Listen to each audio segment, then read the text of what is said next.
Tout le monde est heureux d'être là, tout le monde est heureux de vivre la 100e.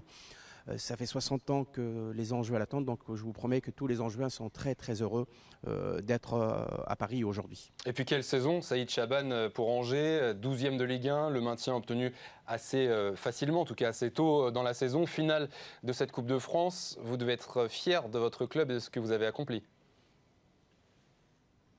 Je suis d'abord fier pour mes collaborateurs, joueurs, staff et administratifs, qui ont œuvré toute la saison avec nos moyens pour faire ce qu'on a fait l'année dernière, cette année, puis depuis 6 ans, tout le travail qui a été fait depuis 6 ans.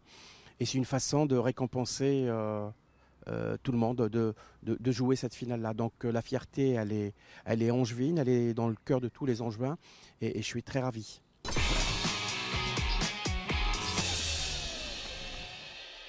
Nantes et Montpellier vont s'affronter ce soir en finale de la Coupe de France, 20h30 à l'Accor Hotel Arena, le coup d'envoi. Elle est là, la coupe. On va se battre pour elle, alors que nous on l'a là. Si on veut, on prend, on rentre chez nous à la maison, pas besoin de jouer, on l'a gagné. Attention, je suis de Montpellier. Alors voilà, pour en parler de cette finale, eh bien, on accueille les présidents des deux clubs. Honneur alors aux plus titrés. Voilà, 40 trophées dans l'armoire. Rémi Lévy, bonjour, merci d'être avec nous. Bonjour, avec plaisir. Montpellier qui a souvent inspiré, j'imagine, le club de Nantes. C'est peut-être ce que nous dira Gaël Pelletier. Bonjour président, merci d'être avec nous. Déjà, j'ai une première question. Qui reçoit alors ce soir officiellement? Parce que, bon, c'est Paris, ça se passe à Bercy, mais a priori, c'est Montpellier, c'est ça?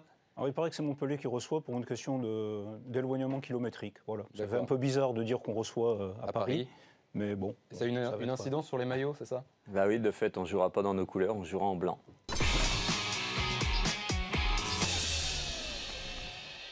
Je sais très bien qu'une finale de Coupe de France, c'est un match à part et que ce soir, ça sera totalement différent. Je ne me berce pas d'illusions là-dessus.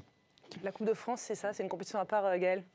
C'est une compétition à part et c'est surtout un titre. Nous, on n'a pas la chance d'en avoir 40 dans notre placard, on en a une Coupe de la Ligue. Et c'est vrai que, voilà, on aimerait bien en rajouter, faire un peu qu'elle soit un peu moins esselée dans notre placard. Mais voilà, on va découvrir un nouvel environnement sur une équipe qui est rompue à tous ces exercices, et c'est ça qu'il va falloir qu'on arrive à contrer aujourd'hui, cette expérience montpelliéraine. Alors Marion parlait du match que vous avez disputé, que vos clubs ont disputé il y a 10 jours en championnat. Est-ce que vous en avez tiré des enseignements ou rien à voir ce soir?